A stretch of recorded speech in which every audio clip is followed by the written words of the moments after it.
Okay, good morning, world. How are we this morning? How are we today? It is Wednesday morning, and this morning I wanted to talk about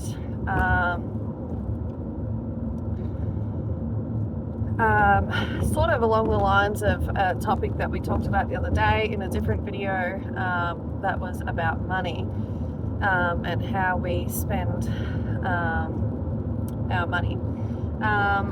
But this one, this morning I was reading a article. I call it Google News. It's like the news that, is on like your Google phone. And anyway, it was talking about, in various different areas around Australia, the councils are cracking down on, illegal camping in undesignated areas. And, and apparently the residents in these areas as well are, putting pressure on the council, allegedly,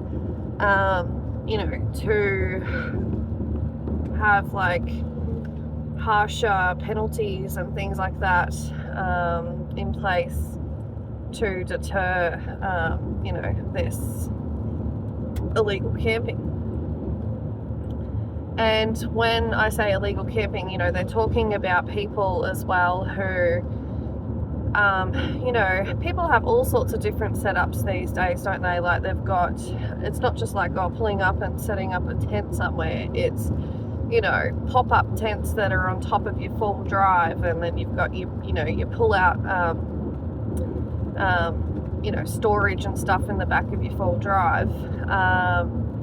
And so really your setup, the most impact your setup would have on an area is like an awning that's pulled out, which is like a temporary roof thing, and some camp chairs maybe or something like that, most of them have like setups as well where like one of the things you pull out of your car is like for cooking on. Anyway, and other people are getting around in their caravans that are hooked up to their cars. And then you've got the whole like van life has been a huge thing for heaps and heaps of years now.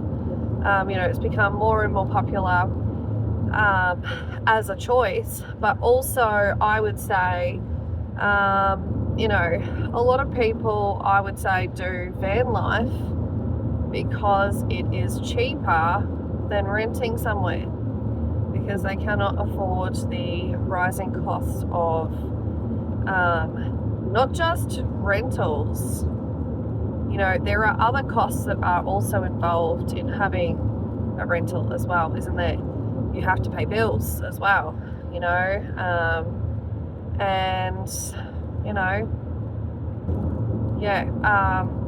already got a cost of living crisis, we've got a cost of housing crisis, you've got, your unaffordable rent. I mean, all of those things, some people experience, unstable income, like to do with just at no fault of their own, places downsize, places close, maybe it's hard for them to get a job for whatever reasons. I mean, there are lots of reasons. Like even just a week or so ago in the area that I live, a local timber mill company that's been, operating for 30 odd years has decided to shut up shop, close its doors, and the workers all there, you know, hundreds of workers, they were literally like, they turned up to work one day and were told, they, you know, sorry, we've got no more work for you, go home, you know, and there is some sort of like payout figure depending on how long you've worked for them and all that sort of stuff. But, you know, basically, I mean, they've got a short amount of time to figure out their whole entire lives. You know, like how they're going to afford their mortgages or their rent, or you know, some of these people, you know, they've got families and those, you know, they've got kids in the local schools, and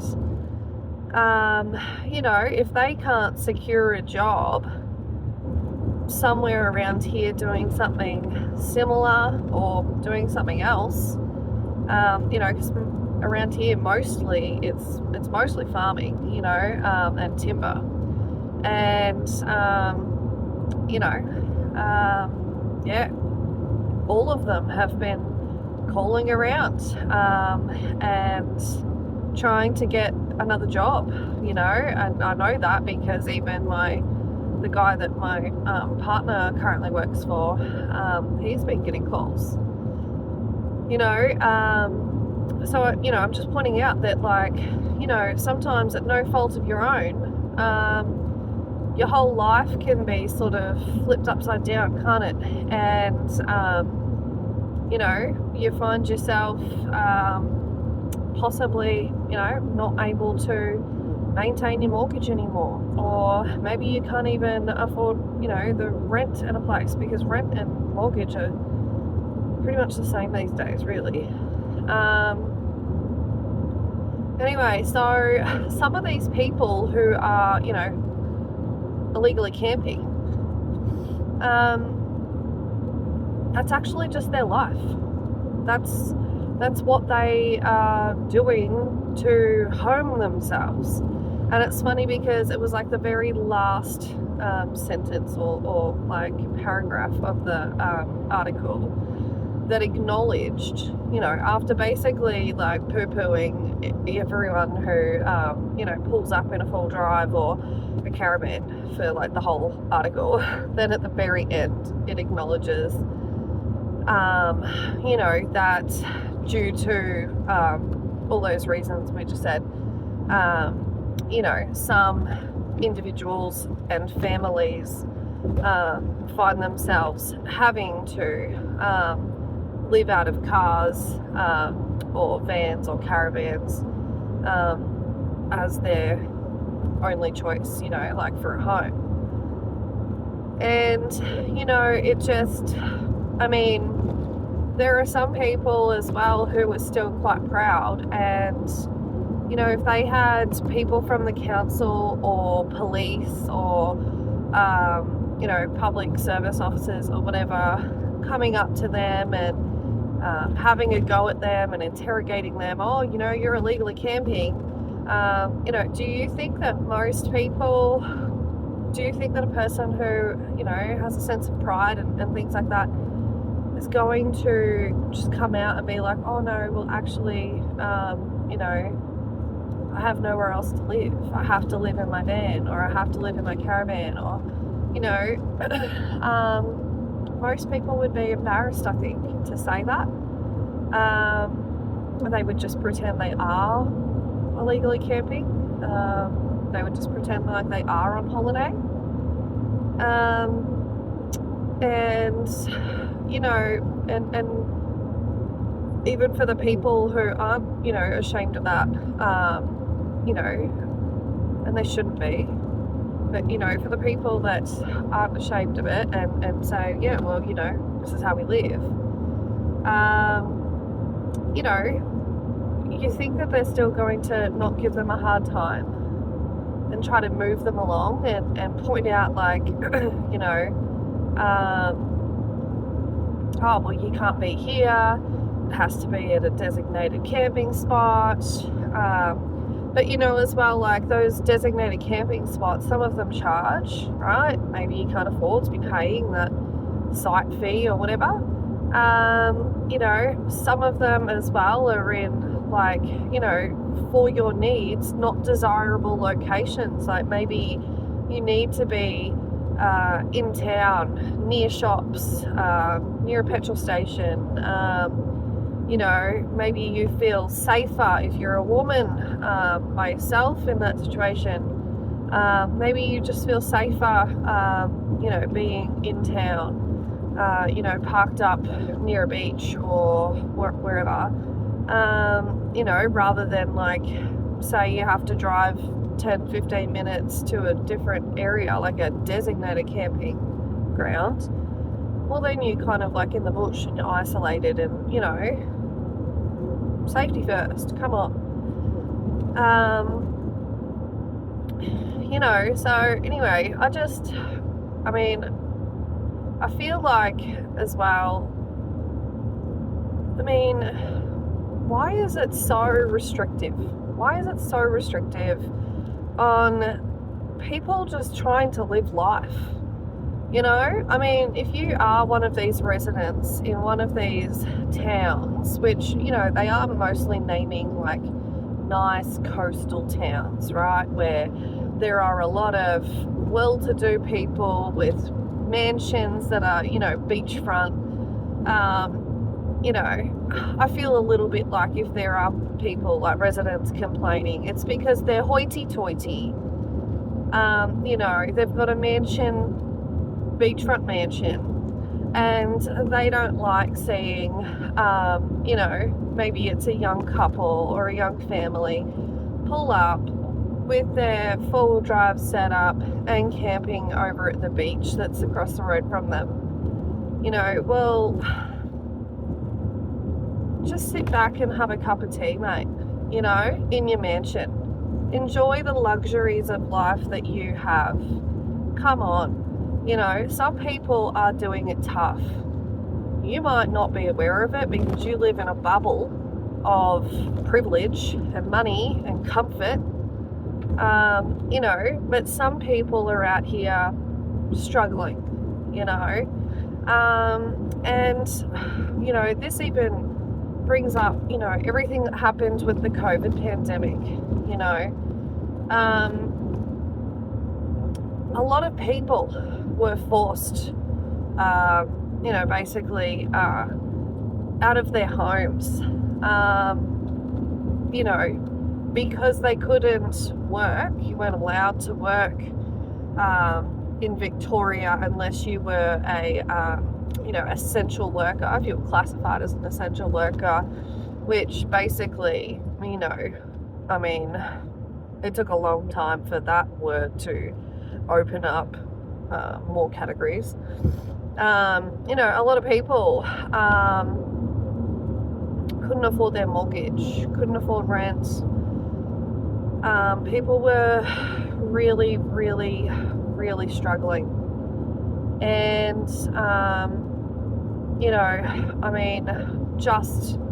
just quickly on that, I won't go into the whole story, but just quickly on that, we were one of the families who lost our home as a result. Not a mortgaged home, it was a rental home, because the owners of that rental home, they actually lived in Sydney, and they had a couple of food truck businesses that they ran, and during COVID and restrictions on working and people being out and about and everything going on so long, and obviously loss of income as a result and all that sort of stuff, and you're still expected to pay your rent, aren't you? You're still expected to pay bills, aren't you? You still have to feed your family, don't you? And I can tell you right now as well, that the government, I'm not going to say the business name, but the government did not make it easy for people to just walk on in and get financial support during that. All right, that was a nightmare for people to get some financial support during that very long, drawn out time. And so as a result, there was a lot of people who were unable to get any kind of financial support and had to rely on, using up their savings, living off their savings, which we had to do. Even when they did start, saying that more category people could return to work, that was like if you took all the jabs, right? And some people chose not to, didn't they? And that should have been their choice, especially when we're dealing with something that was experimental, just created, okay? And I mean, if Bob down the road creates some sort of concoction in his bath and says, oh, give this a whirl, it's going to be the new fancy drink that everyone drinks, give it a whirl. What's in it? Oh, a bit of this, a bit of that. Don't worry about that, just take it. You're going to take some? You're going to have some? You don't know what's going to happen to you. And so as a result, yes, people were living off their savings. People were selling things to get by. And anyway, so the people who owned the rental that we were in, they had to move into it. They had to move down here from Sydney and live in that house themselves. Excuse me. And what do you think that meant for us? What do you think that meant for us? How do you get another rental? How do you get another rental property? How do you get approved for that application when you have barely any savings left because you've been living off of it for so long? And you're a family, you're not just like one person or a couple, you're a whole entire family.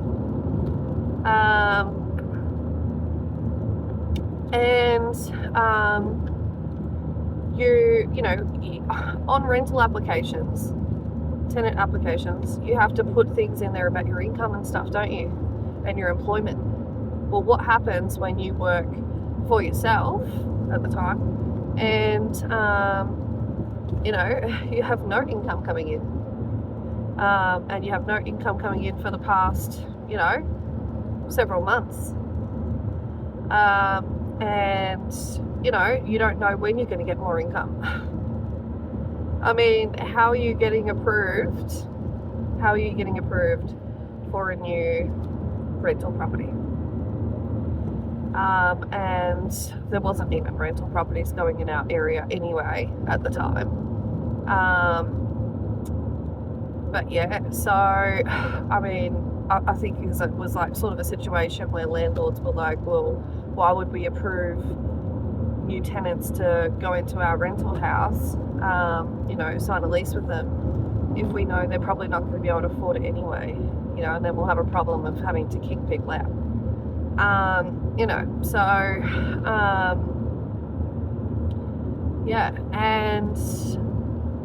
again, this is in like a regional country area, like a small area, right? But yeah, so we were just lucky that at the time we owned a small farming property in a different area. Well, we actually kind of bought it around the same time, and then all that happened. But we had also bought a motorhome bus. It was a bus, old Bedford bus that was already converted into a motorhome with, you know, kitchen, bathroom, beds, all that sort of stuff, and like all hooked up with like plumbing and electricity and everything, for like a battery bank and stuff. And anyway, we found ourselves having to live on our property in the motorhome bus, our family, for quite a bit of time, because how else, like, what else were we supposed to do, you know? And our family members all lived 3 hours or so away. It's not like we can just like, oh, okay, we'll go stay with family until we can get ourselves a new rental. Yeah, and so we had no choice but to live in the motorhome on our property. You know, we had water tanks, we had solar panels and battery banks and all that sort of stuff. So we were, you know, we were pretty set up. We've always been gardeners and stuff. So we also actually grew a lot of food and stuff from seed. And yeah, we tried to, you know, just live really like frugal and self-sufficient. And it was sort of like a little adventure, you know, bit of a, we just tried to make it like fun, sort of, you know. And because we didn't want the kids to, you know, freak out and panic or anything like that either. You know, and yeah, you know, I mean, it was a scary time for kids as well, wasn't it? Because their whole lives have been turned upside down, you know. The messaging that is all over the radio and the news and the internet is all about, oh, you know, children, babies, and old people are the most vulnerable and they're going to die, and oh gosh, you know, everyone stay inside, you know, there's a killer virus out there outside your door, and you know, just a lot of fear, panic. Oh gosh, we're running out of, you know, I mean, our supermarket literally like was running out of food. I'd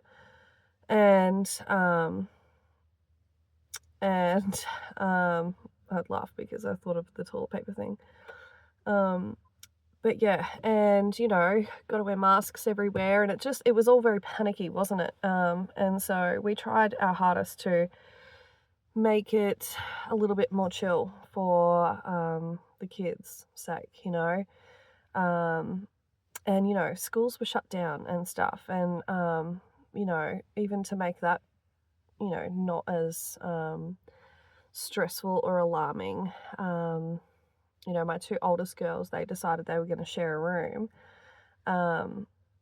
you know, when we were still in the rental, and we turned one of the bedrooms into a classroom, you know, and we like held class every day, and all this sort of stuff, did all different activities. We had like educational posters up on the wall, and yeah, all sorts of stuff like that. Anyway, that was before we moved into the motorhome bus. But anyway, I'm getting sidetracked. My point is that you know, sometimes people find themselves in situations in life, don't they, where you know, they have to make alternative living arrangements, you know, and we can't, you know, especially if you're a family or something, I mean, you can't just go rent a room at a share house, can you, and all live in one bedroom in a share house. You know, people try to come up with inventive, creative ways to live alternatively that suits their family, that fits their family, that works for them financially, works for them, you know, space-wise and things, and they're doing the best they can. And you know, even local councils and things like that, they actually make it incredibly difficult to live alternatively even on your own property. I mean, there wouldn't be such a housing crisis if people were allowed to set up caravans on their own property for more than 30 days a year. There wouldn't be a housing crisis if people were able to get tiny homes and things like that, and either have them at their own property or family property, or even have a permit to live like that, going around, like traveling around, or I mean, they make it hard on like where you could even like pull up in a caravan, let alone like a tiny house or something. And then even if you've got your own property, oh no, that's zoned farming, even though it's next door to 50 residential properties. You can't put a house on that. Or you can't have, how you can get houses that they like come on a big giant trailer, basically. And they're like fold out homes. Even those, like you can't, because that's like considered a caravan or something because it's got wheels underneath it. Even if you can't see the wheels and stuff when you've set it all up and you've got stairs, or you can put temporary deck around or whatever. They make it really difficult for people to have any kind of alternative living arrangements. And so, of course, we have, a housing crisis, and people that are homeless, and,